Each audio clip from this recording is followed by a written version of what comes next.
KBS 열린 토론.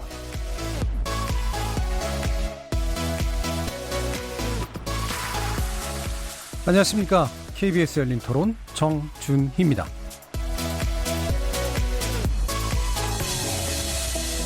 KBS 열린 토론 매주 월요일은 정치의 재구성으로 만납니다. 실로 오랜만에 국회에서의 합의 소식이 좀 들려오는 듯 하는데요. 일단 여야 5당이 7월 31일자로 일본 수출 규제 대책 민관정 협의회 출범시키기로 합의했습니다. 그리고 오늘 문을 연 7월 임시국회 일정을 둘러싼 진통이 좀 있었는데요. 30일부터 추경심사 들어가고 그다음에 안보 관련 상임위를 여는 것으로 합의했다고 하죠. 그리고 8월 1일 본회의를 열어서 추경 처리하기로 이야기로 나눴다고 합니다. 하지만 추경심사, 안보 현안 질의 이 과정에서 여야의 대치는 다시 또 반복될 듯 싶은데요. 어렵게 합의한 일정 제대로 지키고 내용도 채워갈 수 있을지 관심이 집중됩니다. 정치의 재구성에서 한번 진단해 보겠습니다. 자, 그리고 윤석열 검찰총장 임기를 시작했고요. 조국 전 민정수석은 자연인으로 돌아왔지만 법무장관 입각설은 또 가시지 않고 있습니다. 이들을 통해서 사법개혁 전망도 살펴볼 예정입니다. 다른 한편 지지율 하락과 내분 위기 등으로 여러 가지 좀 시끄러운 자유한국당, 바른미래당, 민주평화당 등 야당의 현재 상황도 점검해 보겠습니다. KBS 열린 토론은 여러분과 함께 만듭니다. 문자로 참여하실 분은 샵 9730으로 의견 남겨주십시오. 단문은 50원, 장문은 100원에 정보 이용료가 붙습니다. KBS 모바일 콩, 트위터 계정 KBS 오픈을 통해서도 무료로 참여하실 수 있습니다. 청취자 여러분이 KBS 열린 토론의 주인공입니다. 날카로운 의견과 뜨거운 참여 기다리겠습니다. KBS 열린 토론 지금부터 출발하겠습니다. 살아있습니다. 토론이 살아있습니다. 살아있는 토론, KBS 열린 토론. 토론은 라디오가 진짜입니다. 진짜 토론, KBS 열린 토론.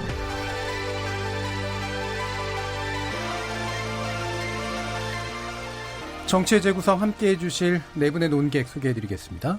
최병목 전 월간 편집장, 어서 오세요. 네, 안녕하세요. 자, 그리고 고재열 시사인인 기자 나오셨습니다. 네, 안녕하십니까. 배종찬 인사이트 K 연구소장 나오셨고요. 안녕하십니까. 예, 이준석 바른미래당 최고위원 나오셨습니다. 예, 안녕하십니까. 이렇게 네 분과 함께하는 KBS 열린 토론 월요일 코너 정치의 재구성은 영상으로도 생중계합니다. KBS 모바일 콩 보이는 라디오를 통해서도 보실 수 있고요. KBS 모바일 어플리케이션인 마이K에 접속하시거나 유튜브에 들어가셔서 KBS 일라디오 또는 KBS 열린 토론을 검색하시면 지금 바로 저희들이 토론하는 모습 영상으로 보실 수 있습니다. 구독 눌러주시고 의견도 남겨주십시오.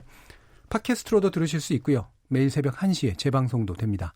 자, 이렇게 함께할 방법까지 안내해드렸고 정치의 재구성 본격적으로 시작하겠습니다. KBS 열린 토론.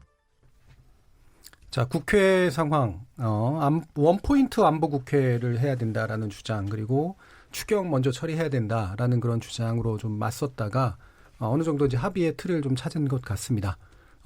일단 앞서 소개시켜 드린 대로 추경 심사 들어가고 안보 관련된 상임위 논의 들어가고 아마 1일날 이제 8월 1일날 본회의가 열릴 것 같은데요. 7월 국회 전망 어떨지 한번 들어보겠습니다. 최병목 기자님.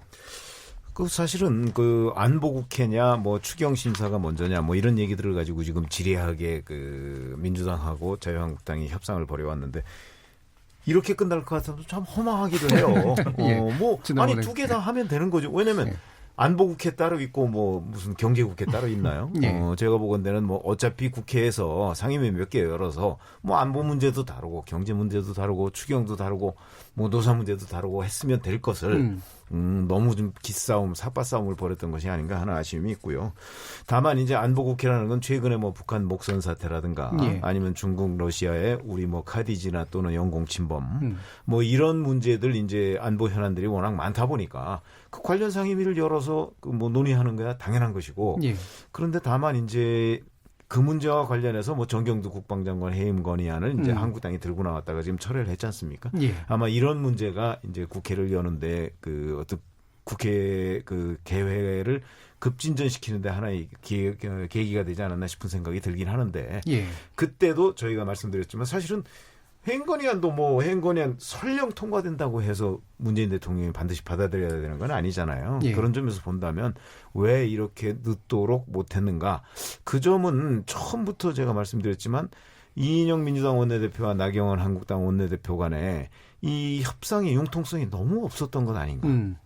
이거는 앞으로도 이제 정기국회가 또 있습니다만 예. 7월 국회 끝나면 이제 잠깐 쉬고 정기국회 하지 않겠습니까?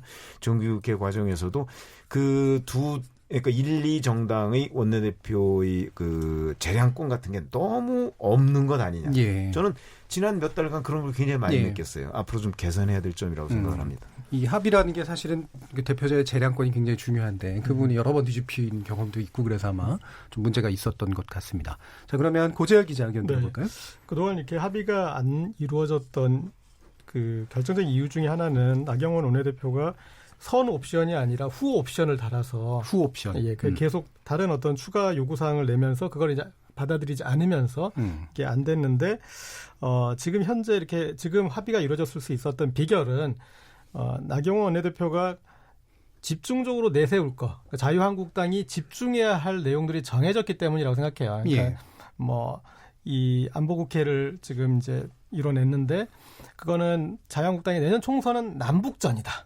이런 어떤 그런 결론을 내서 그래서 그동안 이제 몇 가지 요구했던 것 중에 우리가 진짜 필요한 거 이거는 안보다. 예. 여기에 그런 이 동의가 됐기 때문에 나경원 원내대표 입장에서도 그래 이것만 그러면 관철시키면 되겠구나. 나머지 부분에 대해서는 내놓을 수 있는 이제 카드다. 그런 것들이 당 안팎으로 이제 합의가 이루어져서 그걸 바탕으로 해서 이번엔 합의가 됐던 거 전 좀 그렇게 봅니다. 안보를 중심으로 지금 이제 자유한국당이 내년 총선까지 뭔가 끌고 갈 수 있을 것 같다는 그동안에는 판단을 했다는 거죠. 예. 좀 이게 이것만 내세우기 불안하니까 이렇게 좀 시비를 걸 수 있는 문제 제기를 할 수 있는 부분들을 다 고리를 걸어보려고 했는데 예. 이게 집중된다. 그리고 우리는 내년 총선도 남북전으로 결국은 치러야 되는 거 아니냐. 예. 예, 그 남북전이라면 사실 또 이제 한일전이다라는 얘기에 대한 대응이 돼버려서 이렇게 프레임 대결이 잘 이루어질지는 잘 모르겠습니다만 배종찬 소장님은 어떻게 보세요? 이게 좀 여론조사, 글쎄요. 여론 동향하고도 관련이 좀 있다고 보시나요? 이게 보통은 지금처럼 이제 국회가 굉장히 무능하고 무책임한 국회일 때는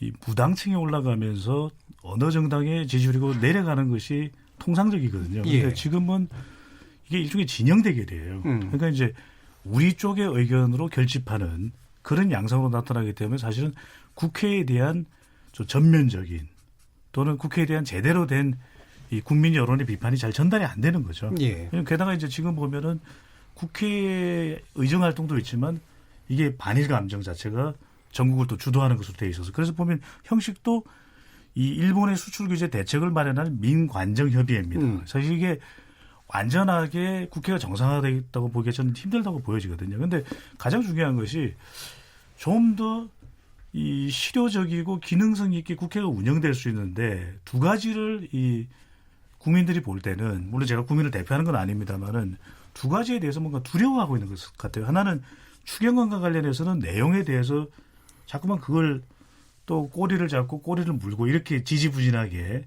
끌고 가는데 사실 내용과 관련해서 이견이 있는 부분이면 내용을 확인하면 될 일이거든요. 치열하게 또 토론하면 논의를 하면 될 일인데 이 부분에 대해서 왜 야당이 굉장히 뭔가를 두려워하면서 속 시원한 그런 이 열린 장을 마련하지 못하냐. 또 하나 이제 안보 부분을 가면은 굉장히 사람에 대해서 지나치게 그 사람의 거취에 대해서 두려워할 이유가 뭐가 있냐. 예. 가령 여당 입장에서 정경두 국방장관이 뭔가 문제가 있다. 그렇다면 야당에서 해임결의하는 거하고 아까 최경무 기자께서 이야기를 한 대로 이걸 여당 또 정부가 또 대통령이 판단하면 될 일이거든요. 그런데 예.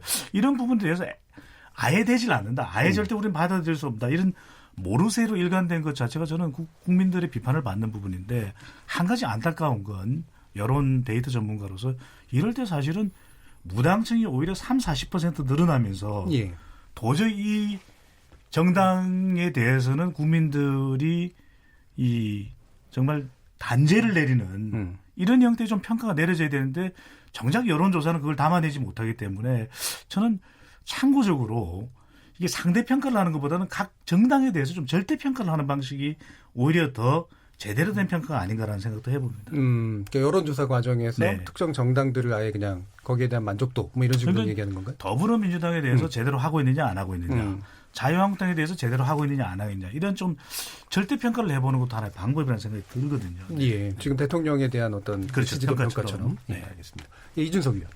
서로 이제 안보 이제 국회도 그렇고요, 추경 처리도 그렇고요, 서로 이게 자연스럽게 효과가 감소되는 카드들입니다. 뭐냐면 안보 국회라는 것도 사실상 뭐 예전에 서훈 국정원장 건 때도 보면은 조기에 뭔가 회의를 개최해서 이렇게 뭐 회의를 진행하지 않다 보니까 이슈가 시끄러들었던 것처럼 지금도 안보국회라는 것도 뭐 목선이 들어온 지 이미 언제이며, 예를 들어 뭐 최근에 러시아 영공 침범도 시일이 지날수록 여기에 대한 관심도가 이제 감소할 수밖에 없는 그런 사안입니다. 그렇기 때문에 이걸 오래 들고 있는다는 것은 사실 말이 안 되고, 이 카드를 살리기 위해서는 상대편의 입장도 빨리 받아줘야 되는 상황으로 이제 자유한국당이 선회할 수밖에 없었던 거죠. 그리고 반대로 이제 민주당 입장에서도 이거 추경이라는 것이 당장 오늘 증권시장만 해도 상당히 뭐 많이 떨어졌는데, 이런 경제 전반에 있어가지고 국민들이 위기라 인식하기 전에 추경의 부실을 살려가지고 어쨌든 경제가 다시 한번 모멘텀을 찾게 해야 되는 것인데, 이것도 시간이 가면 갈수록 그 효과가 감소되는 그런 사안입니다. 그렇기 때문에 저는 뭐 지난주에도 이제 말씀드렸지만은 추경 같은 경우에는 사실 거의 이제 합의가 되어가는 상황 속에서 1,200억에서 갑자기 이제 7,800억 이렇게가 증액되면서 다소 이제 충돌이 있었는데, 아직 이제 감액 심사를 안 했습니다. 근데 네. 감액 심사를 이제 해야 되는 상황인데 증액 심사를 하고 다시 이제 이렇게 갈 텐데, 그런 부분에 있어가지고 뭐 여야가 어느 정도 합의를 할 수밖에 없는 상황이 아니었나, 지난주쯤부터. 예. 그리고 이제 시기를 보고 있었다, 뭐 이 정도의 상황인 것 같습니다. 그래서 늦긴 했지만 어쨌든 이 두 가지 사안이 처리되긴 했는데, 다만 이제 오늘 제가 이제 내부 정보로 들은 것은 이제 이 국회를 원포인트 국회라고 하는데 하루를 열자는 주장이 이제 팽팽했었고요. 하루. 예. 그리고 또 한쪽은 또 이제 5일을 열자는 주장이 이렇게 있었습니다. 예. 그래서 이게 합쳐져가지고 지금 이제 한 3일에 4일 정도 여는 것으로 됐거든요. 제가 이제 원내대표 개개인의 명예가 있기 때문에 제가 말은 안 나겠지만은 그 이견 속에도 정치적인 셈법들이 다 있었습니다. 네. 그런데 이제 제가 봤을 때는 국민들이 바라는 건 이 두 가지 모두 중요하기 때문에 안보 경제 요구안에 순탄하게 이번에 좀 합의된 회기 내에 처리가 됐으면 좋겠다. 왜냐하면 아직까지도 아까 말했듯이 예결위 위해서 이번에 추경에 대해서 특히 일본의 그 경제 이제 무역 보복에 대한 부분에 대한 추경 같은 경우에는 굉장히 졸속 심사가 우려되는 상황입니다, 지금. 그렇기 때문에 그런 부분 국민들의 우려가 없게 말끔히 처리했으면 좋겠습니다. 사실상 예, 고 기자님. 안보국회는 어떻게 보면 내일하고 모레 이틀 아닌가요? 그래서 그렇죠. 그 이틀 안에 뭔가를 자유한국당이 좀 제대로 문제 제기를 하지 않으면 예. 또 그리고 이 시기가 이 휴가철이 역대 보면은 상당히 이슈의 하한기여서 웬만한 어떤 이슈가 아니면, 그러니까 이슈가 신선하지 않으면 못하면 사실은 이제 국민들한테 크게 다가가지 못할 그럴 우려가 있거든요. 그래서 이틀 동안 자유한국당이 이제 어떤 문제 제기를 하느냐, 여기에 예. 이제 어떤 그 실력 발휘를 하느냐가 관건일 것 같습니다. 예. 자, 그럼 또 이제 지금 합의 내용 가운데 지금 일본의 수출 규제 대책을 마련한 민관정 협의회 구성에 합의했는데 상대적으로 뭐 쉬운 합의긴 하죠, 이 부분인데 지난번에 최 기자님께서 사실 이게 어느 정도 실체성을 갖기가 쉽지는 않지 않을 것 같다는 의견을 좀 주셨잖아요. 저는 그런 생각입니다. 왜 예. 그러냐면 사실은 이 문제를 풀어갈 1차적인 책임은 정부한테 있어요. 예. 그리고 이제 여기에 지금 뭐 경제단체나 이런 데 있지 않습니까? 그 다음에 뭐 관 빼면 정치권 이런 분들은 사실 협상의 당사자가 아니에요. 그런데 이 문제에 관해서 한국 정부와 일본 정부가 사실은 그 문제를 풀어가야 되는 입장이라고요. 그래서 사실은 정부 당국자들이 이 갈등을 부추겨서는 안 된다 하는 얘기를 저희가 그 몇 차례 했던 이유가 뭐였냐면 바로 정부 관계자들은 이거를 풀어가야 하는 책임 있는 사람들이다 하는 관점에서 얘기했던 것이고, 그렇게 본다면 이 정부를 빼고 다른 분들은 그냥 그 협상하는데 힘을 모아주는 정도의 효과가 아닐까 이렇게 생각합니다. 그렇게 본다면 민관정 협의회가 이제 생긴다고 하더라도 결국은 거기에서 그 일본의 무역 보복을 뭐 규탄하고 그 문제의 부당성을 알리고 하는 거를 뭐 외국이나 또는 관련 뭐 일본 재계도 있을 테니까 그런데 알리는 정도의 역할 외에 실질적으로 이 매듭을 풀어가는 것은 정부가 할 일이다. 그런 점에서 본다면 이거는 그 사실은 핵심적인 역할을 하기는 좀 어렵다. 저는 여전히 그런 걸로 봅니다. 다만 우리의 어떤 내부의 뭐 동력을 모으는 정도의 효과 그 정도는 있다고 봐야죠. 예. 지금 뭐 이제 모이는 분들 보면은 뭐 또 모이는 분들은 또 되게 쟁쟁합니다. 지금 정부에서는 경제부총리, 또 외교장관, 산자부 장관, 또 대통령 비서실의 정책실장 이렇게 또 이제 들어오게 돼 있고요. 노동단체가 이제 일단 민간 경제단체가 들어오는데 말씀처럼 이제 실질적으로 협상을 해야 되고 뭔가 문제를 풀어야 될 건 정부지만 민관이 그래도 뭔가를 같이 한다라고 하는 것 상징적인 의미 이외에 어떤 식의 또 이렇게 구체적인 것들이 가능할지 의견 있으시면 제일 말씀 주시죠. 중요한 게 소통이겠죠. 예, 소통이고 지금 우리가 다양하게 나오는 의견을 뭐 한쪽은 맞는 의견이다, 한쪽은 틀린 의견이다라고 하지 않는 것이 전 중요하다고 보거든요. 예. 그러니까 일본의 주체에 대해서 누구라도 그것을 정당하다고 이야기할 국민들은 누가 있겠습니까? 근데 이제 뭐 지금 불매 운동과 관련해서도 한 6.5 대 3.5 정도로 이거는 뭐 여러 가지 지금 조사 결과가 나오기 때문에 어느 한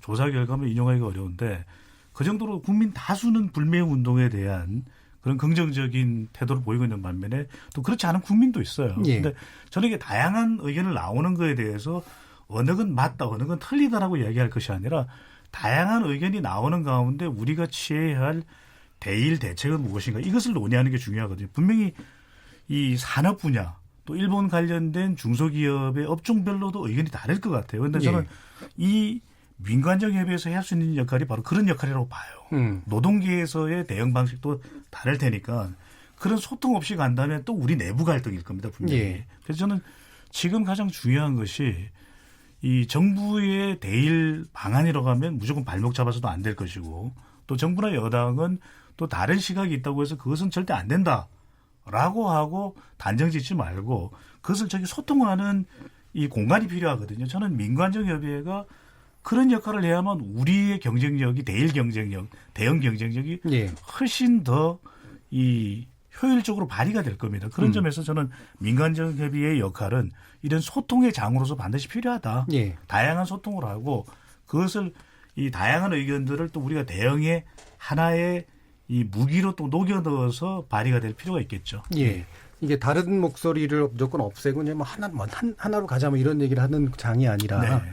다르지만 이게 목표가 이제 하나로 뭐 명확하게 좀 드러날 수 있는 아마 그런 쪽으로서의 소통의 장을 기대하시는 것 같아요. 당장 그리고 장관들이 예, 이상한 이야기를 해가지고 이제 기업인들과 논쟁을 벌이는 그런 상황 같은 예. 것들은 많이 피해야겠죠. 예. 가장 우리가 이제 이번 사태 속에서 기억나는 것이 박영선 중소벤처 장관이 이제 대기업에게 이런 말을 했죠. 대기업이 소재 국산에 나서지 않았기 때문에 이런 일이 벌어진 것이다라는 취지로 이야기했는데 당장 이제 지목이 되었던 이제 SK 최태원 회장 같은 경우에는 반박을 할 수밖에 없었죠. 예. 그게 중소기업이라서 안 써준 것이 아니라 이제 사실은 품질 문제가 있다. 그 순도라는 것이 뒤에 구자가 몇 개 붙었느냐가 99.99하고 99.9999는 만드는 게 기술 격차가 상당하다는 취지로 이제 업계에서는 반응이 나오고 있는데 예.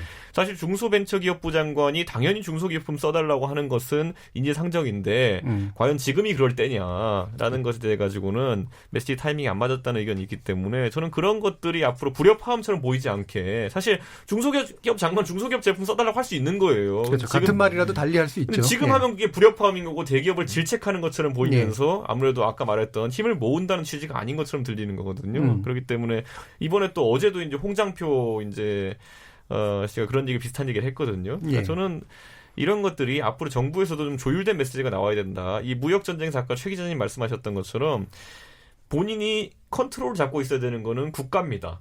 우리가 이제 그 영화 중에 보면은 허드슨강에 비행기가 추락하는데 이제 기장이 가장 먼저 하는 게 뭐냐면은 마이 플레인이에요. 이제 내가 이제 비행기를 제어하겠다는 거를 부기장하고 합의하는 거예요. 예. 그러고 나면 모든 게 내 책임이 되고 내가 지시를 내린다는 관점이 명확해지면은 부기장도 자기 역할이 명확해지는 거거든요. 근데 지금 정부 같은 경우에는 아직까지 많은 국민들이 봤을 때는 마이플레인이라는 걸 선언하지 않은 것처럼 보인다. 왜냐하면 때로는 뭐 야당을 공격하고 때로는 뭐 일본을 공격하고 때로는 또 러시아를 칭찬했다가 계속 우왕좌왕하는 모습 보이는데 딱 하나의 기조를 잡고 갔으면 좋겠다. 이게 많은 기업들의 지금 심정일 것입니다. 보면은. 지금 정부가 그럼 이건 내 계획은 이렇다. 내가 기장이다. 내가 책임지겠다. 이렇게 하면 네.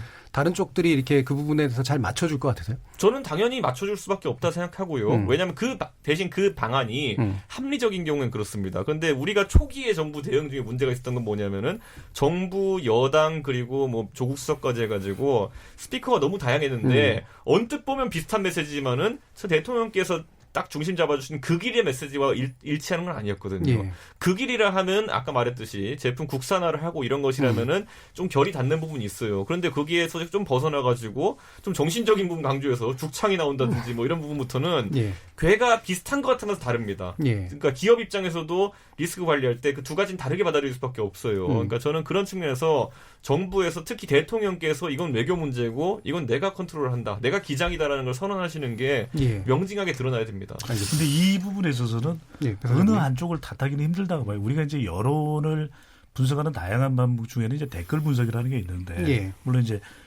이 인터넷 공간 속에서 노출되는 그런 문장들 또 단어들을 분석하는 빅데이터 분석도 있는데 물론 그런 면을 노출한 것도 사실이에요. 그리고 주목받는 건 정부고 또 정부가 일본 대응의 기준이 되기 때문에 정부의 대응이 중요하긴 합니다. 그런데 또 한편으로는 정부가 잘하면 좋은데 정부가 또 부족한 부분은 보완 보충하는 것이 또 야당과 또 국민의 역할이거든요. 그래서 예. 저는 비판을 할 수는 있을 것 같아요. 그런데 비판하는 것도 너무 도를 넘어서서 마치 냉소적으로 또 신랄하게 또 이 정부에 대한 이 반감이 그대로 고스란히 노출되는 어떤 메시지로 만들지 이런 식은 또 곤란한 거죠. 그러니까 이제 그런 부분에 대해서도 정부가 뭐 못하는 대응이 있으면 대안을 통해서 또 그 대안이 아주 정교하기는 쉽지 않겠죠. 하지만 그런 연장선상에서 하면 좋은데 마치 이제 날쓴 일종의 심지어는 어떤 경우에는 막말처럼 또 근거 없는 비판처럼 들릴 수 있는 그렇게 전달이 된다면 정쟁으로밖에 안 비춰지거든요. 예. 그래서 정부는 좀 더 정교한 또 일관된 메시지를 전달할 수 있는 창구를 만드는 것이 필요하고 또 야당은 이 잘 좀 부족해 보이는 부분에 대해서는 보완을 하되 그것을 마치 문재인 대통령에 대한 무분별한 근거 없는 공격으로 비춰지는 것은 좀 자제할 필요도 있겠죠. 네. 이번 예, 국면에서는 제가 보기에는 뭐 대통령이나 정부는 선명하게 마이네이션을 외쳤던 것 같고 예. 오히려 야당이나 보수 언론이 마이네이션을 외쳤느냐 그거에 대해서는 저는 좀 의문이 있고 이번 이제 합의가 제가 봤을 때 좀 절묘한 게 그러니까 안보국회라는 그 형식이 예. 지금은 어쨌든 우리가 북한 문제 다시 곰곰이 또 뭐 북한 문제 외에 영국 문제도 포함되지만 짚고 넘어가야 된다라는 이제 그 프레임을 야당이 이제 선명하게 안 쳤다면 예. 이번에 민관정 협의체 이거는 또 하나 지금 한일 경제 전쟁이 우리의 어떤 당면한 예. 문제다라는 그 프레임을 안 치는 역할을 했다고 보고요. 그리고 이 문제에 대해서 이 문제가 단기적인 문제인지 장기적인 문제인지 그것에 대한 성격이 이 민관정 협의회를 통해서 이제 구현됐다고 봅니다. 그러니까 예. 이거는 단기적으로 우리가 기싸움으로 끝날 문제 그리고 이번에 일본이 조금 물러나서 끝날 문제가 아니라 그리고 또 이제 뭐 당면한 뭐 화이트리스트 발표도 있지만 그런 거에서 이게 이제 장기 문제고 우리는 이것을 위해서 함께 싸우기로 했어. 그래서 지금은 한일전 국면이야라는 것을 정돈한 모형이 이 민간정 협의체가 아닐까 싶습니다. 예. 글쎄요. 근데 이제 저는 처음에 사실은 그 일본의 무역 보복 문제가 나왔을 때 청와대에서 뭐라고 했는지 다 기억하시죠? 산업통상자원부에서 대응하도록 할 것이다. 이렇게 얘기를 했습니다. 그때 저희가 그게 한 2주 전인가 됐는데 이게 지금 산업통상자원부에서 대응할 문제냐 하고 비판을 한 적이 있어요. 예. 왜 그러냐면 이 문제의 발단은 뭐 작년 10월에 대법원 판결에서 나왔으니까 거기서부터 일본의 무역보복까지 이 쭉 오는 과정을 주도한 것은 사실은 청와대였다고 저는 보거든요. 예. 그렇기 때문에 이거를 청와대에서 초반에 산업통상자원부로 미루고 그다음에 어디 가서 외국에 가서 또 강경화 장관은 또 일본 쪽하고 또 외교장관 회담을 하자고 얘기를 해서 뭐 통화도 한 20분 정도 하고 그랬지 않습니까? 이런 문제들이 좀 우왕좌왕하는 모습을 보였다 초반에 하는 것들이 제가 보기에는 좀 그 대응책이 이렇게 그 아주 타이트하게 짜여 있지 않았던 것 아니냐 하는 생각이 들고요.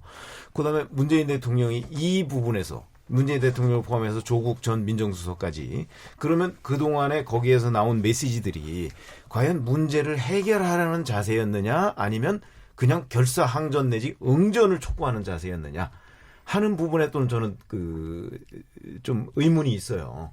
조국 전 민정수석 얘기했듯이 바로 그 뭐 죽창가를 비롯해서 일본에 뭐 얘기하면 무슨 이적행위다 뭐 이런 거부터 해가지고 문제를 풀려는 자세가 아니고 오히려 문제를 좀 키우거나 아니면 뭔가 확전하려는 자세를 보였다 하는 것들이 굉장히 아쉬움으로 남아요.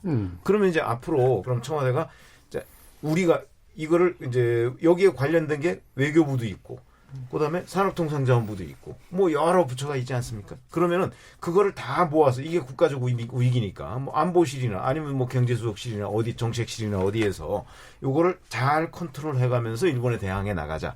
뭐 그게 이제 뭐 민관정 협의인지는 모르겠으나 예. 그런 식으로 뭔가 이렇게 정리해가면서 대응해 나가려고 했던 것이 지금까지는 좀 부족했던 것이 아닌가. 예. 그런 문제 제기를 할 수가 있다는 거죠. 예.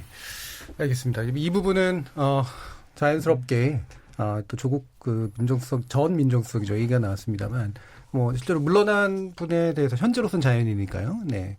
이 얘기를 너무 길게까지 얘기할 필요는 있을지 모르겠습니다만 어쨌든 여전히 되게 중요한 변수로서 인식되고 있는 분이죠. 그래서 지금까지 민정수석의 역할 그리고 앞으로 이 부분이 어떻게 법무장관 기용설까지 하면서 사법개혁 문제하고 또 연관이 될지에 대한 나름의 전망 같은 것들을 좀 들어보고 싶네요.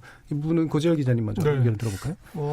최병국 편집장 얘기에 좀 이어서 말씀드리면, 그러니까 그 초기에 이 문제가 지금 어느 정도의 문제냐 인식에 있어서 우리 정부가 조금 이 축소 해석했던 여지들 그렇게 이제 봤다라고 볼 수 있는 부분이 있을 것 같고, 예. 그리고 또 이제 뭐 무슨 죽창간이 이제 그런 감정적인 부분에 대한 어떤 그런 노출된 부분들이 좀 아쉬움도 예. 그런 이제 문제를 풀어가는 과정이 그리고 이제 제기될 수 있는데 저는 이 조국 전 수석에게서 좀 눈여겨봐야 될 부분은 이 문제가 어떤 부분이 예. 지금 이제 한일 경제 전쟁에서 일본 측이 문제가 삼는 이 문제는 정말 이거는 우리가 마이네이션을 외치느냐 안 외치느냐 이게 중요한 문제다라고 그 지점을 정확하게 이게 문제다라는 얘기를 하고 싶었다고 보고요. 그리고 그 부분에 있어서는 문재인 대통령과 조국 전 수석 사이에 법리적으로 완벽하게 일치하는 견해가 예. 그래서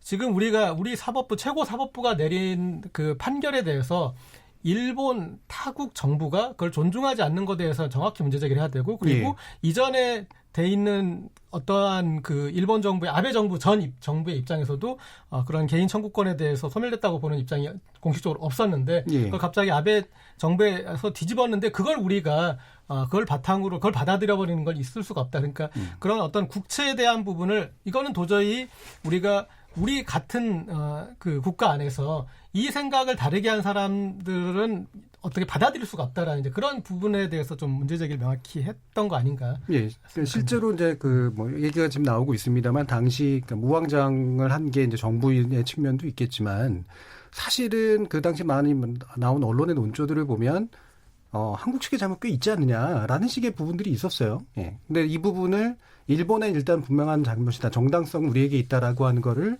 찍어주는 의미가 있었다라는 게 고디 기자님 의견이신 것 같은데 맞나요? 네, 그렇죠. 예. 제 의견을 예. 이어서 말씀드리면 네, 좋을 것 같은데 저는 자꾸 조국 수석에 대한 평가를 내리려고 하는데 예. 조국 수석에 대한 평가는 조국 수석을 임명한 사람 물론 국민들의 평가도 있죠. 국민들의 여론도 있는데 일본도 이 문제에 대해서 정치적인 발언을 아베 주변 인사들이 하고 있어요. 예. 그러니까 말하자면 이 조국 수석이 청와대 인사이기 때문에 이런 발언을 하면 안 된다. 이런 게 또 어디에는 나와 있는지 사실 근거가 없는 거고 예. 이것이 그 일본 대응하는 데 도움이 되느냐 안 되느냐는 뭐 정치적으로 청와대가 판단을 하겠죠. 이것이 옳으면 옳은 대로 옳지 않으면 옳지 않은 대로. 그래서 이제 청와대에서는 제재하지 않았거든요. SNS 메시지 활동을 사심절차례 하는 동안에 물론 그것이 마땅하지 않은 야당에서는 비판을 하는 것이고 또 국민 중에서도 마땅하지 않은 국민들은 비판적인 의견을 내겠죠. 근데 좀 더 객관적으로 볼 필요가 있는 건 이 조국 수석의 이른바 항일 SNS 활동에 대해서 국민들의 평가도 굉장히 분분합니다. 어느 쪽으로 기울어지지가 않아요. 그래서 RN서치가 데일리안의 연회를 받아서 지난 20일, 23일 시전 조사고요. 전국 1,028명 무선 RDD 자동응답 조사였고 표본오차 95% 신뢰 수준 플러스 마이너스 3.1%포인트 응답률 8.5% 자세한 사항은 조사기관의 홈페이지에서 확인 가능한데 질문도 명료하게 물어봤습니다. 조국 이제 전민정 수석이 됐죠. SNS를 통해서 한일 갈등 메시지를 연이어 게재한 것에 대해 어떻게 생각하는지 물어봤더니 긍정적 평가 42.4%, 부정적 평가 45.3%. 그러니까 이 정치적 성향에 따라서 평가 달라요. 더불어민주당 지지층하고 대통령 국정 운영 긍정평가 대통령 지지층에서는 잘하고 있다는 거예요. 예. 높은 평가를 하고 있는 반면에 뭐 자유한국당 보수층에서는 잘못하고 있다는 평가를 내서 저는 글쎄 이건 이 SNS 활동을 하고 말고는 사실 청와대 내에서 제재하지 않는 이상은 할 수가 있는 것이고 이것이 앞으로 대일 대응에 대해서 효과적인지 효과적이지 않는지는 예. 그런 평가를 받으면 될 일이지 나는 아예 해서는 안 된다. 이렇게 이 단정 짓고 조국 전 수석의 SNS 활동에 대해서 비판만 할 일은 아닐 거라고 보거든요. 저는 뭐 평가를 받으면 될 일이죠. 예. 저는 많은 분들이 이수석 이제 요 의문 한번 가졌으면 좋겠는 게 그 조국 수석이 SNS를 시작한 게 이제 한 3, 4주 됩니다. 근데 예. 3, 4주 전에 조국 수석은 본인이 퇴임할 걸 알고 있었을까요? 아닐까요? 저는 지금 조국 수석이 SNS 하는 내용들이나 왜냐하면 굉장히 정치적인 메시지거든요. 지금 박지원 의원을 포함해서 많은 사람들은 조국 수석의 다음 행보가 뭐 법무부 장관을 건너가든 아니면 건너뛰든지 간에 어쨌든 이제 정치의 뜻이 있다라고 많은 사람들이 보고 있어요. 그렇다면 지금 민정수석으로서 청와대에서 대통령을 법률적으로 보좌하는 인물을 벗어나가지고 실질적인 정치적인 행위를 하겠다 나선 그 시점에 본인이 이미 다른 진로를 간다는 것을 알고 했을 경우에는 본인의 직을 아니면 본인에게 쏟아진 관심사를 자기 정치에 이용한 겁니다. 이건 제가 봤을 때 대일 대응 과정 속에서 필요한 과정으로서 했다기보다는 제 생각에는 지금 시점에 당연히 야당에서 이거는 지적할 수밖에 없는 사안이고 하기 때문에 본인의 직을 만약에 정치활동에 이용한 거라면은 저는 이번에 굉장히 이거는 좀 안 쉬운 행보다 이렇게 보고 법무부 장관을 간 다음에 총선 가고 그다음에 대선 간다는 그 박지원 의원의 분석이 최근에 이제 회자가 됐었는데 저는 그건 시기상으로 제 생각엔 세 가지를 다 수행한다는 것은 말이 안 되는 것으로 보입니다. 예. 예를 들어 전시 때 보면은 선조가 이순신 장군을 전라좌수사 만들려고 뭐 계속 이제 발령을 내는 경우는 있었어요. 근데 조국 수석이 그런 상황인지 잘 모르겠고 지금 법무부 장관이라는 거는 그래서 조직을 관리해야 되는데 만약에 총선을 염두에 둔다면 4개월밖에 못 한다는 얘기거든요. 그렇죠. 예. 근데 그렇다면은 굉장히 법무부란 조직을 가볍게 여기고 있는 게 될 테니 박지원 의원 본인도 거기서 이제 억측을 좀 한 것인데 저는 하여튼 그래도 박지원 의원의 분석에 공감하는 부분은 조국 수석의 의지가 그 본인은 이제 6월 달에 이제 중앙일보 보도에 본인이 행정부형이다, 입법부형이 아니라 이렇게 예. 말했다는 취지로 보도 나오니까 부인했어요. 하지만 저는 그 기사의 내용이 만약에 맞다고 한다면은 본인은 조국 수석은 입법부에 오히려 뜻이 있는 것이 아닐까. 전 이런 생각을 하는 게 좀 약간 논리적으로 좀 이상한. 아니 그러니까 왜냐면 그러니까 왜냐면 그 조국 수석 본인은 행정부를 더 선호한다고 했지만은 행정부를 선호한 사람의 언행치고는 아니, 그러니까, 주제 범위가 매우 다양합니다. 그래서 개인 정치를 활용한다는 건 어떤 측면인가요, 그러면? 저는 아까 말했듯이 지금 입법부, 이제 그러니까 총선 쪽? 예, 총선 쪽으로 가는 생각이 있기 때문에 왜냐하면 이렇게 볼게요. 사실 전문가로서 법률가로서 본인이 법무부 장관으로서 안착해가지고 내년 총선을 넘기려고 하는 의지라고 한다면은 굳이 발언을 확장시킬 필요가 없습니다. 여기저기로 예. 정치적인 발언으로 뭐 제가 봤을 땐 이적 이런 표현, 그러니까 애국과 이적을 가르는 행위 같은 경우에는 사실 정치인들이 하는 행위지 법률가가 하는 행위 아닐 겁니다. 근데 저는 그런 상황 속에서 제가 보는 게 뭐냐면은 결국에는 입법부의 뜻이 있는 것이고 사실 정치인과 행정가를 가르는 건 간단합니다. 정치인이라고 하면은 관심사가 굉장히 다양해요, 보통 일반적으로. 뭐 저는 하태경 의원 같은 사람 안 건드리는 영역이 없지 않습니까? 그와 반면에 행정가 또는 장관 유용 가려고 하는 사람들은 굉장히 그 핀포인팅해서 발언하는 경향성이 있어요. 윤석철 의원은 행정하셔도 할 것 같은데. 아닙니다. 저는 하태경 의원 같은 경우는 좀이 쑤셔가지고 이것저것 다 건드려야 하니까. 이준석 최고위원은 삼권 통합형 최고네요. 일단 아니, 고기자님. 일단은 그러니까 지금 이준석 최고위원이 예. 이렇게 말했듯이 장관하고 총선 나가는 거는 물리적으로도 어렵고 불가능한 일은 아니지만 예. 그렇게 하는 것은 또 그리고 순리도 아니고 그렇게까지는 안 할 일이다. 그러면은 장관을 안 하고 총선을 염두에 둔다면 이제 그런 그 정무적 분석이 맞는데 제가 봤을 때는 본인은 지금 장관을 준비하고 있는 것으로 알거든요. 그러니까 제가 정리하자면 제 말은 그러니까 총선을 건너뛰고 박지원 의원 시나리오에서 장관 총선 대선은 말이 안 되지만은 장관 다음에 대선 또는 장관 다음에 서울시장 등 여러 가지 시나리오가 가능하다는 거죠. 어쨌든 근데 네. 지금 일단 당면한 것은 장관의 인사청문회잖아요. 근데 여기에서 이런 식으로 그렇죠. 이렇게 야당을 자극해서 인사청문회 때 저를 정말 실컷 여러분이 할 수 있는 한 세게 때려주십시오라고 시위하는 것밖에 안 되잖아요. 그러니까 예. 본인한테 가장 불리한 시점에 예. 야당을 자극하는 지금 하고 있는, 정무적으로는 어떻게 보면 가장 하지 말아야 될 일을 하고 있는 거잖아요. 근데 예. 그거를 이제 이준석 최고위는 아주 적극적으로 해석해서 아주 큰 정치적 성과를 위해서 한다고 했는데 그게 대단한 기획일 수도 있죠. 그런 식으로 해서 아예 청문회가 무산될 수도 있잖아요. 예. 그러면 그냥 바로 법무장관이 될 수도 있고. 아니 왜 그러냐면 예. 그런 것들은 이제 본인이 사실 어떤 식으로 하느냐는 게 이제 본인의 머릿속에 있을 텐데 예. 전 이렇게 봐요. 제가 뭐 조국 전 수석 SNS를 하지 말아야 된다 이렇게 얘기하지 않아요. 예. 다만 SNS를 하는데 그 하는 내용이 문제라는 거죠. 그러니까 조국 전 수석은 이제 지금은 전이 됐지만 그 당시에는 대통령의 수석 비서관이었어요. 예. 그러면 이 문제에 관해서 책임을 지고 일본과 협상해야 될 사람들은 그걸 총지휘해야 되는 사람이 대통령이고 예. 민정수석 비서관은 그거를 보좌해야 되는 사람이잖아요. 그러면 문제가 생기려고 하면 그걸 생기지 않도록 하는 게 최선이고 만약에 생겼다면 해결하는 게 그다음 책무 아니겠어요. 그런데 조국 전 수석이 하는 거는 이걸 해결하는 쪽이 아니고 오히려 확전하는 쪽으로 그동안에 계속해서 SNS를 했단 말이에요. 이 활동이 과연 대통령 수석 비서관으로서 적당하냐 예. 적당하지 않느냐 하는 문제를 지적했던 거예요. 예, 예. 그런데 그거를 이제 본인은 또 그렇게 해서 적당하지 않다고 얘기하면 지금 그럼 일본한테 굴복하란 말이냐 또는 무슨 이적 행위하느냐 이런 식으로 또 편을 가르고 하는 것들은 저희가 처음에 얘기했듯이 바로 고위 공직자로서 문제를 해결하려는 자세가 아니다 하는 관점에서 비판을 했던 건데 나중에 보니까 그걸 또 본인은 비난이라고 표현을 했더라고요. 예. 저희는 비판이라고 생각을 하는데 그런 여러 가지 용어 구사나 또는 그 어떤 목표 지향점 이런 것들이 저는 잘못됐었다고 보는 거죠. 예. 알겠습니다. 이거 좀 더 넘어가 보죠. 왜냐하면 또 지금 윤석열 검찰총장 얘기도 좀 해야 될 것 같아서요. 저희가 예측 못하지만 정치할지 한번 예측해보는 게 어떨까요? 여기서 판 한번 깔자고요? 네.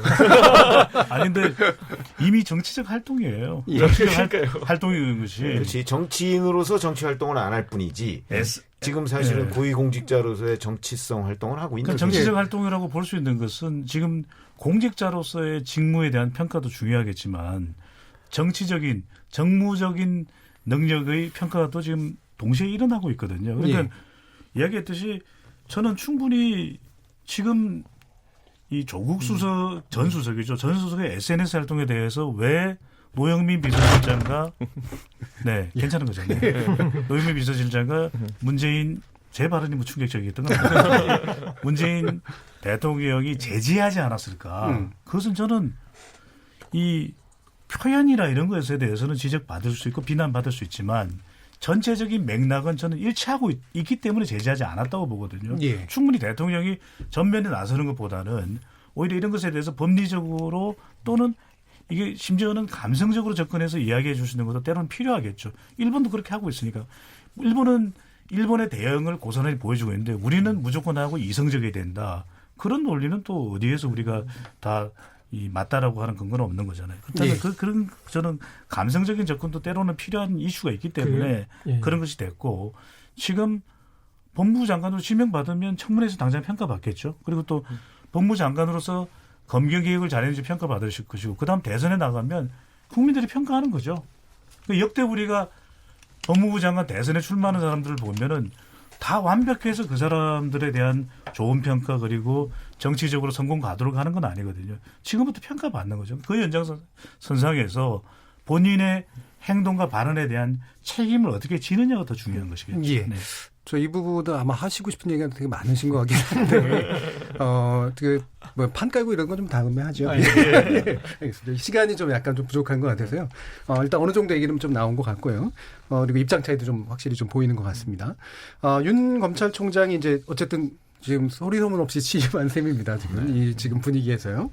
되게 좀 강한 어떤 충돌들이 있을 것 같았었는데, 그러면서 이제 확실히 이제 눈에 띄는 게 지금 연수원 동기들이 이제 대거 좀 진출을 했잖아요. 그래서 인사권을 중심으로 뭔가 검찰의 판이 좀 바뀔 것 같다라는 그런 예상은 좀 나오는데 이 부분은 어떻게 보시는지요? 최동훈 기자님. 사실은 이제 그 조국 전 민정수석이 법무장관으로 가기 전에 전격적으로 인사를 해버렸어요. 예. 그런데 그 인사는 이제 박상기 법무장관과 아마도 윤석열 검찰총장 후보자 시절에 뭔가 좀 그 협의를 했던 것이 아닌가 싶어요. 그래서 취임 다음 날 바로 인사를 해버렸잖아요. 그렇죠. 예, 예. 물론 뭐 윤석열 총장이 그 검찰 간부들에 대해서 뭐 다 상세하게 파악하고 있긴 하겠지만 어찌됐든 간에 그런 식으로 해서 조국 전 수석이 장관이 되기 전에 이제 뭐 쿠데타적으로 이렇게 인사를 좀 한 건 아닌가 이런 생각이 들고요.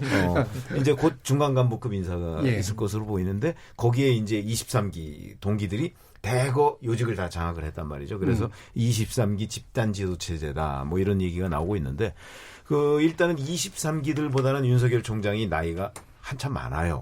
한 5살쯤 많거든요. 그런 점으로 봐선 똑같은 23기 동기지만 아마 윤석열 총장한테 사적으로는 뭐 선배나 형이라고 부르는 사람들이 굉장히 많을 거라고 저는 예. 생각을 하거든요.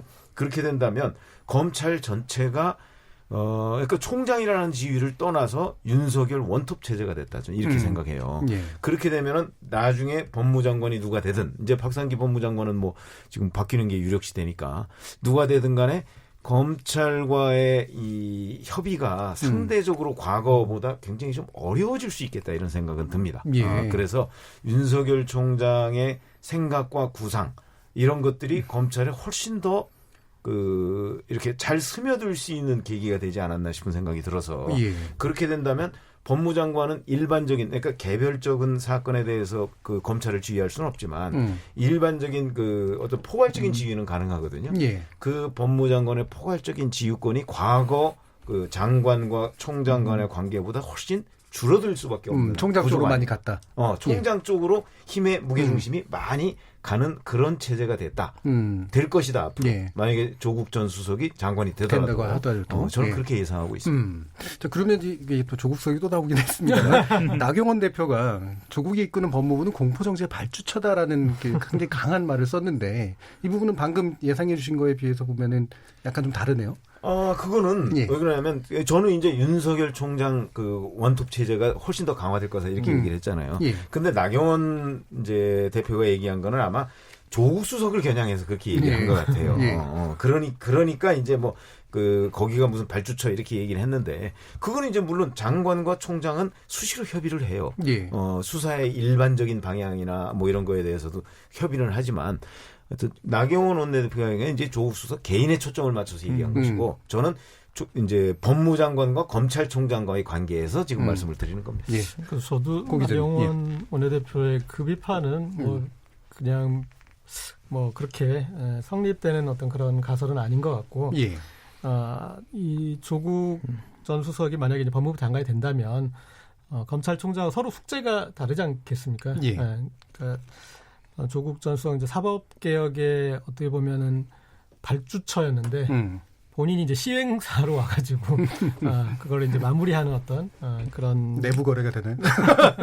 근데 가끔 보면 이렇게 주택을 건설하다 보면은 뭐가 잘못되면은 발주처는 시행사 책임 물고 시행이 아니고 시공사. 시공사. 또 시공사는 또 이제 설계가 잘못됐다 이런 얘기 하잖아요. 그러니까 그런데 본인이 거기까지 마무리를 하는 게 이제 일단 숙제인 것이고 그리고 나경원 원내대표의 비판과 다르게 조병 편집장이 얘기하셨지만은 완벽하게 원톱 체제가 구축된 거거든요. 그러니까 이전에 어떤 검찰에 비교해봤을 때 전무후무한 정도라고 생각하고요. 왜냐하면 이제 간단하게 얘기하자면 검찰 간부나 이런 사람들이 밖에서 누구한테 줄을 댈 그럴 여지를 거의 뭐 없애버린 이제 그런 정도의 한번 이제 전격적으로 맡겨보는.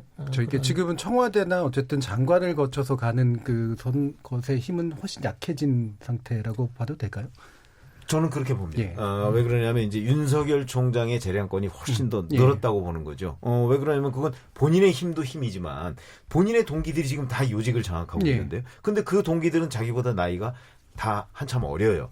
그렇게 되니까 그 본인의 어차피 검찰이라는 데가 상명하복 체제 아닙니까? 그 상명하복의 강도가 과거 검찰 조직보다 전 훨씬 더 강해졌을 것이다. 예. 이렇게 지금 예측을 하는 거죠. 예. 그리고 지금 당장 예, 어쨌든 민정수석도 그렇고요, 법무부 장관도 그렇고 검찰을 모르죠. 예. 그러니까 검찰에서 생활해본 경험이 없기 때문에 검찰의 조직 문화가 이제 굉장히 두꺼운 것으로 이제 익히 알려져 있는 것처럼 그 내부에 있는 것들까지 세세하게 다루기는 그분들이 뭐 경험한 적이 없으니까 아무래도 한계가 있을 것이다 이렇게 볼 수밖에 없고요. 저는 그러다 보니까 윤석열 총장의 지배력이 강화됐을 거다라는 거 동의하고 그런 측면에서 이제 문재인 정부 입장에서는 양날의 검이겠죠. 아까 예, 말했던 것처럼 그렇죠. 정권 후반부로 가면 갈수록 이제 나올 수 있는 정권에 대한 어떤 수사나 이런 것들이 성역 없이 이루어진다면은 임명실 독립성을 엄청 강조하긴 그게 했어요. 이제 예. 대통령께서 강조하신 것이었기 예. 때문에 그건 이제 민주당 입장에서도 복잡한 눈을 볼 테고 예. 아까 나경원 원내대표의 조국 수석에 대한 공격은 그야말로 그냥 정치적 인물이 되어가고 있는 조국 수석에 대한 정치적 공격이다. 예. 그렇게 보시면 되지. 뭐 특정한 시나리오를 염두에 두고 뭐 이렇게 해가지고 누굴 장악해서 누구로 누굴 때릴 것이다. 뭐 이런 아예 뭐 작전 계획까지 있는 상황은 아니다. 예. 그렇기 때문에 저는 그냥 정치적 공격으로 보면 될 것 같습니다. 예. 대통령님. 나경원 원내대표의 발언 자체가 틀렸다고 보지는 않아요. 예. 그러니까 충분히 그럴 수 있는 것이 정권의 눈치를 안 본다고 한 윤석열 검찰총장이 야당의 눈치도 안 보지만 여당의 눈치도 안 볼 것이거든요. 이때가 예. 제일 무서운 거잖아요. 예. 여야 현 정부의 서슬퍼른 권력 자체도 눈치 보지 않는다면 해야 될 일을 마땅히 해야 된다는 건데, 그러니까 이제 조국 수석은 법무부 장관으로 지명될 게 확실시 되면 본인이 약속했던 것이 한 가지가 공수표가 됩니다. 학교로 돌아가겠다고 했는데 예. 그러니까 지금 박상기 법무장관하고는 성격이 달라요. 그러니까 박상기 법무장관이 정치를 했다라는 이야기를 못 들어봤잖아요, 우리는. 예. 그러니까 이게 교수 임기가 남아 있다면 학교로 돌아갈 수도 있는 것이고 아니면 학교의 뭐 명예교수가 될 수도 있을 테고, 여하튼 이 정치 현장은 떠나는 것이거든요. 행정부 현장은 떠나는 것인데 조국 수석은 지금 일단 법무부 장관이 되면 학교로 이제 돌아갈 길은 없는 겁니다. 정치 현장에 남아 있을 수밖에 없고 그동안 쏟아냈던 발언도 많고, 그렇다면 저는 이걸 한 세 가지로 분석을 해봐요. 네. 세 가지를 제가 못 끊었으니까. 세 가지씩. 첫 번째로는 왜 윤석열 총장의 첫 번째 목표는 뭡니까? 검찰 개혁이거든요. 예. 이거 안 되면 윤 총장 왜 임명한 거야? 이런 거센 유권자들의 비판이 나올 수밖에 없거든요. 그렇기 때문에 저는 친위 조직을 만들 수밖에 없다. 일사불란하게 돌아가야 되기 때문에 이게 대통령의 대선 공약이라 대통령의 지지율에도 영향을 줄 수밖에 없거든요. 두 번째는 이건 정치 쇄신입니다. 여기에 있어서 국회의원이라고서 예외는 없다라는 거예요. 예. 성역은 없다. 그렇다면 여야를 막론하고 이 불법을 저지른 국회의원들은 다수한될 수밖에 없거든요. 이게 이야기하는 바로 이 나경원 원내대표가 이야기하는 여의도 공포인데, 왜 여의도 공포가 시시각각 들어오냐면 이게 시간을 다투는 일일 수밖에 없죠. 왜? 총선 다음에 한다? 아닌 거죠. 그렇다면 이것은 적어도 평가가 임박했다. 검찰개혁의 평가가. 총선 이전에 하기 때문에 총선에 영향을 줄 수밖에 예. 없다. 그렇다면 조국 법무부 장관이 될 경우입니다. 될 경우에 어떤 역할이냐. 법무부 장관이 세세한 내용에 개입을 하지 않습니다. 그런데 법무부 장관의 말 한마디가 주는 지지율의 영향은 엄청나요. 우리가 기억하기에 2018년 1월 달에 평창올림픽이 저러기 전에 대통령 지지율이 출렁거립니다. 왜? 법무부 장관이 이 가상화폐 거래소를 폐지한다고 했거든요. 예. 결국에는 이런 정무적 발언도 할 수밖에 없는 자리가 법무장관이라면 조국 법무장관이 될 경우에는 이런 외풍들을 막아줄 수 있는 것이 조국 수석이죠.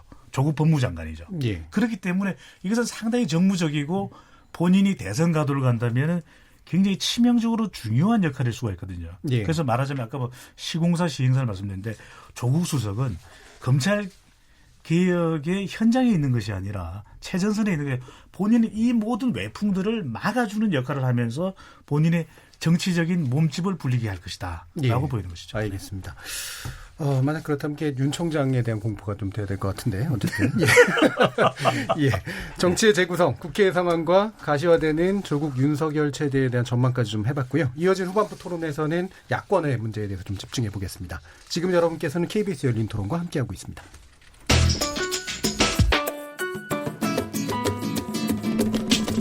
묻는다, 듣는다, 통한다. KBS 열린 토론. 듣고 계신 청취자 여러분 감사드립니다. 들으면서 답답한 부분은 없으신가요? 궁금한 점은요? 그렇다면 함께 토론에 참여하시죠. 유료 문자 샵 9730을 이용하시면 됩니다. 단문은 50원, 장문은 100원의 정보 이용료가 있습니다. 스마트폰 어플리케이션 KBS 모바일 콩을 통해서도 무료로 참여하실 수 있습니다. KBS 열린 토론은 언제나 열려 있습니다. 듣고 계신 KBS 열린 토론은 매일 밤 1시에 재방송됩니다. 토론이 진행되는 동안 청취자들께서 보내주신 의견 몇 가지 들어보겠습니다. 정의진 문자캐스터.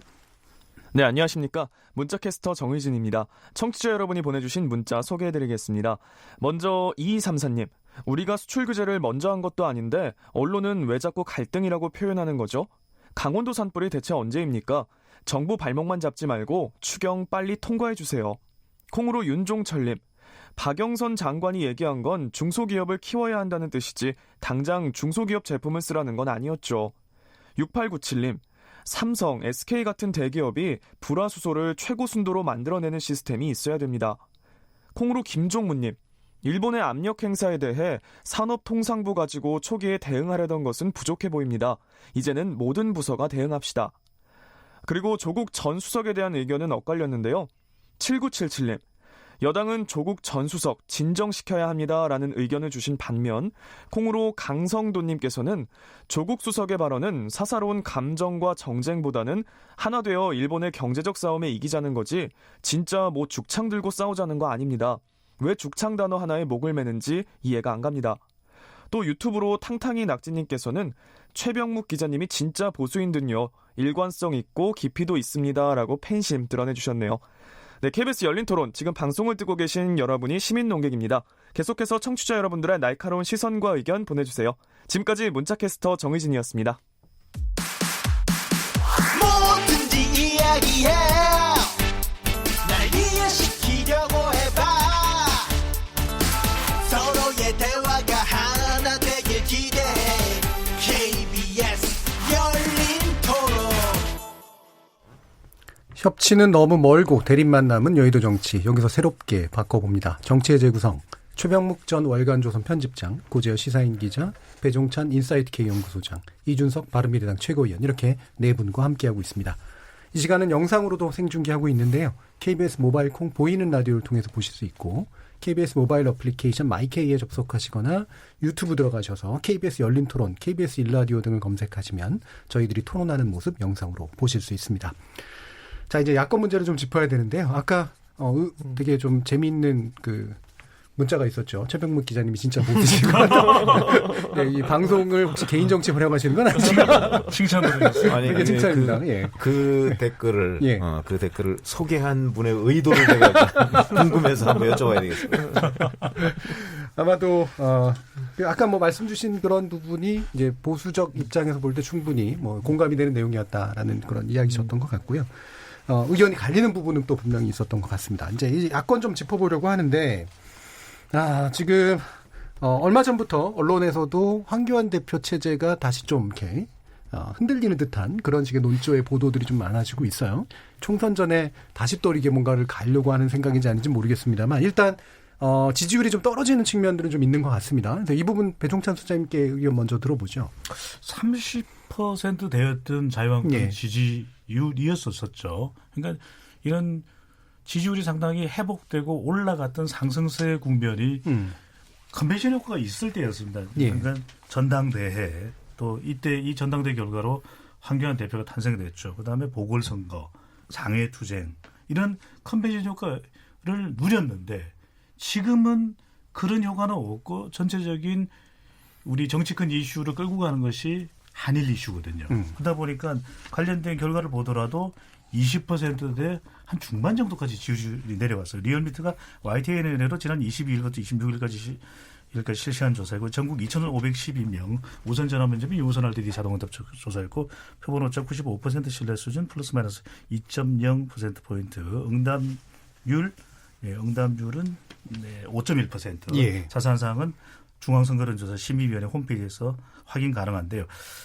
이 더불어민주당은 대통령의 지지층 결집하는 효과를 동반으로 누리고 있어요. 그래서 더불어민주당은 43.2% 예. 지지율이 올라갔어요. 그런데 자유한국당은 26.7%로 그러니까 민주당은 상승 국면인 반면에 지지층 결집으로 근데 자유한국당은 하락 국면이다. 예. 이것을 어떻게 해석할까? 그러니까 반일 감정, 한일 이슈, 아까 갈등은 또 싫어한다고 하셨으니까 이 이슈들을 보면 외부 이슈인데 외부 이슈에 대해서 노출되기 쉬운 환경이라는 거예요. 그건 예. 왜냐하면 컨벤션 효과가 작동될 수 있는 계기는 없는 가운데 뭐가 없느냐?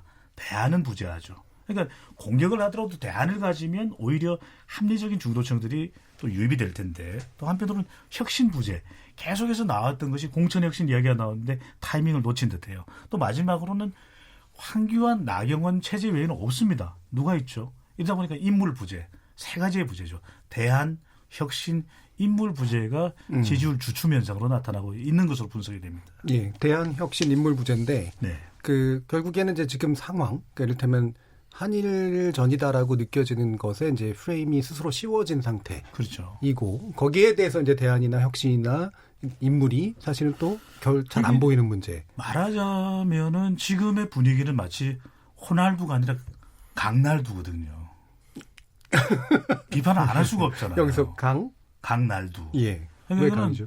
아니 그러니까 이 정말 호날두에 대한 비판 앞에 강자를 붙여서 예. 우리가 마치 강도 같다, 날강도 같다 이런 식의 이제 표현을 덧붙인 건데 이 지금 호날두의 행동에 대해서는 모든 국민들이 원색적으로 비난할 수밖에 없어요. 예. 근데 이 국면에서 뭔가 다른 식의 좀 정교한 대안을 내놓으면 오히려 그쪽으로 호응을 받을 수 있는데 그냥 왜 비난하냐 이런 이 식의 대응이 아니라 다른 좀 대안이 있는 대응을 할 필요가 있다라는 것이겠죠. 예. 네. 근데 이제 원래 이 이준석 최고. 정당이요. 아무리 거제 정당이라고 해도 자유한국당이 100석이 넘는 거제 정당이라 해도 이 소위 말하는 기를 모을 때 한 번에 발산하는 게 중요하거든요. 그런데 이제 그 황교안 체제가 들어선 뒤에 기를 몇 번 모았어요. 근데 그거를 이제 발산을 이제 패스트트랙에 다 해버린 다음에 지금 자유한국당 쪽에서는 더 이상 이제 발산할 기가 솔직히 없는 것도 현실이긴 합니다. 예. 이제 왜냐면 그때 이제 기를 모아서 한번 제대로 붙어봤는데 그 뒤에 결과물이라고는 날라드는 건 경찰서 소환장밖에 없고 뭐 이런 상황 속에서 다시 한번 기를 모은다는 게 쉽지 않고 그러다 보니까 황교안 대표는 계속 장외로 도는 걸 또 선택하려고 하는 거고 예. 원내대표의 어떤 특성을 계속 보여주고 있는 것이죠. 근데 나경원 원내대표 같은 경우에는 원내 협상에서 본인의 어쨌든 존재감을 드러내야 되는 것이고 그러다 보니까 강성 발언이 이제 계속 나올 수밖에 없는 것이고 저는 이게 역할 분담이 안 되고 있는 것이 첫째다. 아까 배종찬 소장님께서 인물이 둘밖에 안 보인다라고 하는 것도 하나의 지적이 옳긴 하지만은 예. 원래 둘 정도면 충분합니다. 어느 팀이든지 간에 둘이 관심 받으면 대단한 겁니다. 보면 둘이 잘하면 되는데. 네, 그렇죠. 예. 왜냐하면 솔직히 어떤 정당들 같은 경우에는 대선 예. 주자 하나만 믿고 가는 경우도 많거든요. 예. 그러니까 그렇기 때문에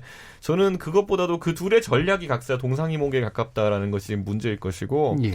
저는 황교안 대표의 정치 경험 부재라는 것 저도 참 제가 나이 어리지만은 이걸 지적할 수밖에 없는데 정치를 오래 하셨습니다. 예. 더 아니, 오래 하셨잖아요. 제가 황교안 대표보다는 거의 10배로 넘게 정치한 것 같습니다. 지금 벌써. 근데 이 우리 공화당 변수에 대해 대처하는 모습에서 예. 이제 황교안 대표가 상당히 휘둘리는 모습 많이 보인다. 왜냐면은 초기에 황교안 대표가 이제 당 대표가 됐을 때 제가 이 자리에서도 앉아서 이야기했던 게 뭐냐면 황교안 대표가 당선되면은 생각보다 이분은 오른쪽 진영에서 의심받을 일이 적기 때문에 상당히 중도로 많이 치고 나갈 것이다라는 그래요. 예측을 했고 초기에는 그런 모습을 보이려고 됐습니다. 그런데 그 이후에 이제 우리 공화당에 출연을 해가지고 오른쪽에 이제 전선에 대해서 확신을 하지 못하는 모습이 계속 보이거든요. 예. 그러다 보니까 이제 독일이 세계대전 2번에서 왜 다 졌습니까? 계속 양면 전쟁을 한다는 인식에 본인이 쌓이게 되면은 이건 어떻게든 극복이 안 되거든요. 그렇기 때문에 어떻게든 한쪽을 빨리 정리를 해야 되는 것인데 그것에 실패하면서 지금 굉장히 메시지가 흔들립니다.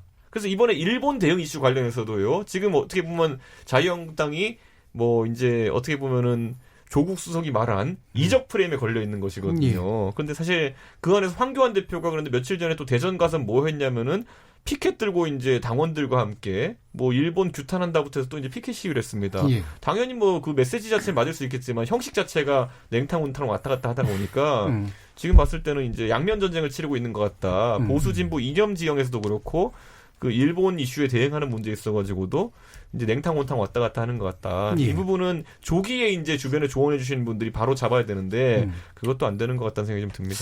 그러니까 두 가지 숙제가 있는 것 같아요. 그러니까 제가 봤을 때 황교안 대표는 앞으로가 더 문제죠. 그러니까 그런 우리 공화당을 정리하는 친박을 어떻게 예. 정리할 것인가. 지금은 이제 품고 있는 상태인데 당의 요직으로 빅텐트까지 네. 지향하는 것 같은데. 그런데 이제 예. 앞으로 그런 그 숙제를 어떻게 풀어갈지 지금까지 못 풀어온 모습을 봐서는 앞으로도 그게 더 큰 문제일 것 같고 그다음에 어떤 이제 그 크게 기대는 바는 남북 관계가 좀 계속 이런 식으로 송선까지 교착 상태가 되고 북한의 도발이 계속된다면 그나마 의지할 바가 되겠지만 그 부분도 만약에 더 개선되고 좋아지고 북미 어떤 그런 이제 협의가 이루어져 버리면 거기도 이제 기댈 바가 못 되면 도대체 무엇에 기댈 것인가? 사실은 지금 국면에서 야당이 지지율이 빠질 국면은 아니잖아요. 왜냐하면 예. 지금 안보에 대해서 문제 제기할 만큼의 여러 가지 사건이 터졌고 예. 그리고 어쨌든 이웃 나라와 이런 문제가 생겨가지고 이 초반에 어떤 그 정부의 문제 인식이나 뭐 대처나 이런 부분에 지적할 부분들이 있었고 예. 그랬으면은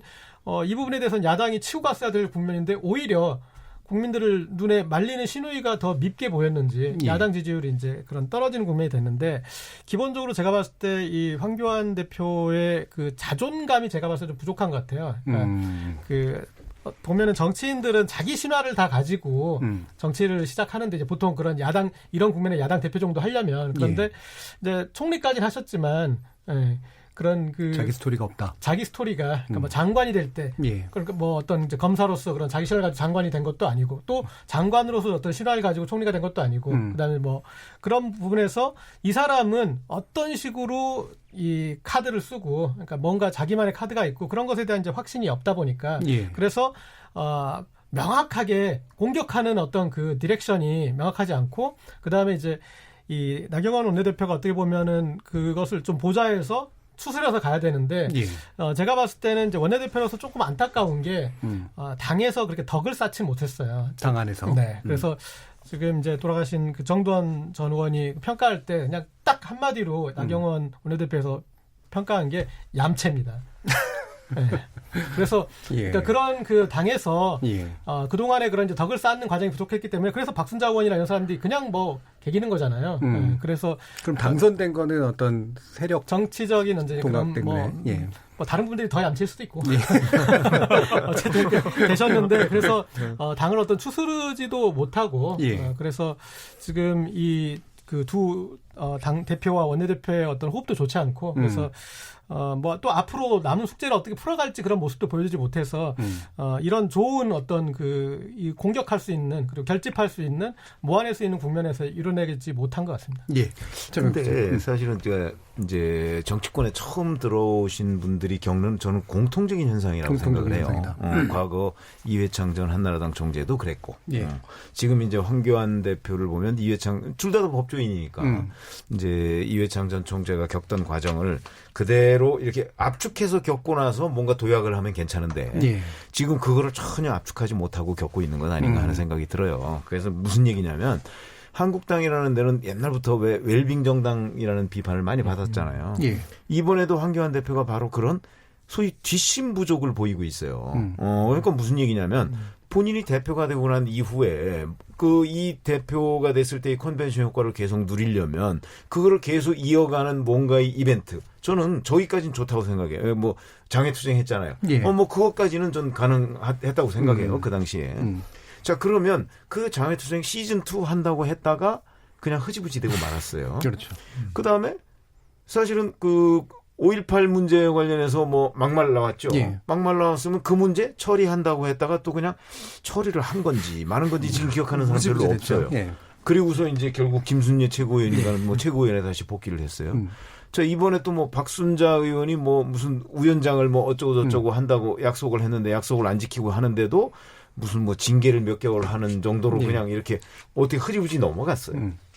이런 문제들이 사실 정치권에서는 특히 황교안 대표가 가지고 있는 힘은 우리가 지금 바깥에서 생각하는 것보다 훨씬 더 막강합니다. 총선을 앞두고 있기 때문에. 그런데도 불구하고 그 힘을 제대로 쓰질 못하고 있잖아요. 예. 그러면은 당의 영이 안 서요. 그러니까 그래서 제가 뒷심 부족을 얘기하는 거예요. 그러니까 뭘 하나 결정하고 밀어붙이면요. 그걸 끝까지 밀어붙여야 됩니다. 그게 예. 대여 관계든 당내 문제든 간에. 그러면 그걸 본인이 잘 모를 수도 있어요. 모르면 그걸 보완하고 본인한테 진언할 수 있는 그룹을 만들어야 되는 거예요. 예. 그러니까 그런 거 저런 거 하나가 다 없어요. 지금 다 무너지고 있어요. 그리고 그 주변에 지금 모여 있는 사람들이 있어요. 그 사람들은 보면은 바로 이런 어떤 웰빙 체질이라고 기자들이 평가하는 그 사람들의 상당수가 지금 거기 가 있어요. 예. 그 사람들은요, 상당 부분이 과거에 뭐 이명박 대통령 때도 그랬고, 박근혜 대통령 때도 그랬고, 항상 권력 주변에 있던 사람들. 예. 그러니까 그 사람들 체질이 웰빙이에요, 원래가. 그러니까 황교안 대표는 와서 그걸 벗어나는 뭔가의 그 새로운 수혈이나 이런 걸 했어야 되고, 본인의 결기를 그 집행을 했어야 되는데 민경욱 대변인은 어떻게? 그런 것들을 못한 거예요. 아니, 그러니까 민경욱 대변인도 박근혜 정부 때서 뭐 대변인하고 뭐 그런 체질이잖아요. 그렇기 때문에 민경욱 대변인 제가 왜 바꿔야 된다는 그랬었죠. 얘기 며칠 전에 했잖아요. 근데 그 이후에도 몇 차례 또 그러니까. 논란이 됐어요. 그렇기 때문에 황교안 대표가 본인이 그 역량을 발휘할 수 없는 것은 충분히 가능하다고 생각하는데 그 역량 발휘할 수 없는 걸 보좌진을 통해서 그 이렇게 벌충을 해야 되는데 그걸 제대로 지금 못 하고 있다. 예. 근데 휴가 갔죠? 예. 휴가 가서 얼마나 변해서 돌아오는지 한번 보자고요, 우리. 예. 근데 지금 요거는 한 가지 제가 이제 들으면서 얘기 나왔던 게 자유한국당 내에서 그럼 왜 그럼 영이 안 섰냐 했어가지고 사실 자유한국당은 중간 보스라고 해야 될까요? 중간 지휘관이라고 할 만한 사람들이 꽤 있습니다. 예. 우리가 익히 알고 있는 김무성 대표부터 원래 예를 들어 뭐 친박도 지금 보면은 구친박, 신친박 나눠져 지금 있고요. 싹 안 보이잖아요. 근데. 예, 있는데 이 사람들의 개파 영수정 되는 사람들의 생각이 예. 황교안 체제로 총선을 잘 치러야 된다고 생각하는 사람도 있을 수 있겠지만은 반대로 이쯤 되면은 이제 한번 리더십의 위기가 오게 되면은 사람들이 갈라집니다. 황교안만 넘어가면 그 다음 자리가 내 아닌가? 이런 생각하는 사람들이 보이기 시작했죠. 보이기 시작하면은 우리가 보일 정도면은 실제 내부에서는 영이 안 서는 상황들이 생기는 겁니다. 예. 그렇기 때문에 저는 황교안 대표가 지금 시점에서 이게 원래 정치인이요. 일정을 잡으려면 굉장히 무한히 잡을 수 있습니다. 저 같은 사람도요, 가가지고 지역구에서 행사 저한테 와달라는 거 다 잡으면요, 일주일 꽉 채울 수 있어요, 시간표. 그건 나 좋다고 부르는 사람만 계속 쫓아다니게 되면 그렇게 돼요. 이현주 의원한테도 갔잖아요. 아니, 이현주 의원은 제가 한 거죠, 제가. 근데 나 좋다고 간 사람들이 모이면은 쫙 모아가지고 일주일 채우고 돌고 나면요, 되게 뿌듯하고 되게 열심히 돈 기분이 나요. 뭔가 한 것 같아요. 근데 실제로 보면은 내가 알던 사람에서 한 명도 더 벗어난 게 없어요. 그러니까 지금 황교안 대표가 지금 하고 있는 일정이라는 것을 전언을 들어보면은 본인과 가까운 지역위원장들이 있는 곳에 가가지고 강연하고 이런 것들을 일정표를 채우고 있다고 해요. 근데 국민들은 그걸 했는지 안 했는지 모르잖아요. 그러니까 그런 상황이 연속되는 것은 주변에 일정 짜는 사람들부터 애초에 황교안 대표가 그런 리더십을 보이는 것을 바라지 않을 수도 있다. 예. 자기한테만 도움이 되는 상황을 바랄 수 있다. 이건 알고 와야죠. 근데 지금 영향가가 있느냐 없느냐가 중요한 건데 예. 이준석 최고도 KBS 다른 데 다니는 것보다 KBS 열린 토론 나오는 게 가장 영향가 있지 않아요? 그러니까 나오잖아요. 네네. 그래서 저는 이게 나 혼자 산다의 딜레마다. 독주 체제가 되면 사실 경쟁 구도가 없고 마치 대안은 황교안 대표인 것처럼 이 착시 현상이 일어날 수가 있거든요. 그렇다면 사실은 위기의식이 많이 없어지는 것이죠. 그래서 저는 지금 가장 중요한 건 그런 좀 절박함을 느낄 필요가 있다. 왜냐하면 이게 장기 마라톤이잖아요. 그래서 말씀드렸던 대로 저는 대안을 좀 가질 필요가 있고 그래서 황교안이 아니라 황대안 대표가 돼야 된다. 그다음에 혁신을 만들어내야 되고 지속적으로. 그래야 오래 갈 수가 있으니까요. 그다음에는 인물을 계속 좀 참신한 인물, 지지율의 보탬이 될 수 있는 인물을 좀 영입할 필요가 있다라는 이야기를 꼭 드리고 싶고. 영입된 인물들이 안 참신해요, 지금. 네. 어디서도 할까요? 저 오늘로 제가 이제 토론을 마무리하게 되는데 이제 월요일 저녁에 뭘 할까 막막한데 최고의 토론 프로그램입니다. KBS 열린 토론 더 많이 사랑해 주시고 다음 기회에 또 뵙겠습니다. 예. 지금 이 정도로 좀 일단 마무리는 해야 될 것 같은데요. 원래 이준석 최고위원한테 바른미래당 상황을 물어보려고 했는데 물어보기 너무 짧습니다. 착잡합니다. 정답이네요. 예. KBS 열린 토론 월요일 코너 정치의 재구성은 이렇게 마무리하겠습니다. 오늘 토론에 함께해 주신 최백모 전 월간조선 편집장, 고재열 시사인 기자, 배종찬 인사이트K 연구소장, 이준석 바른미래당 최고위원 모두 수고하셨습니다. 감사합니다. 고맙습니다. 예, 배종찬 소장님은 말씀처럼 오늘까지만 뵙고요. 다음 기회에 또 다른 방식으로 또 만나 뵐 수 있을 것 같습니다.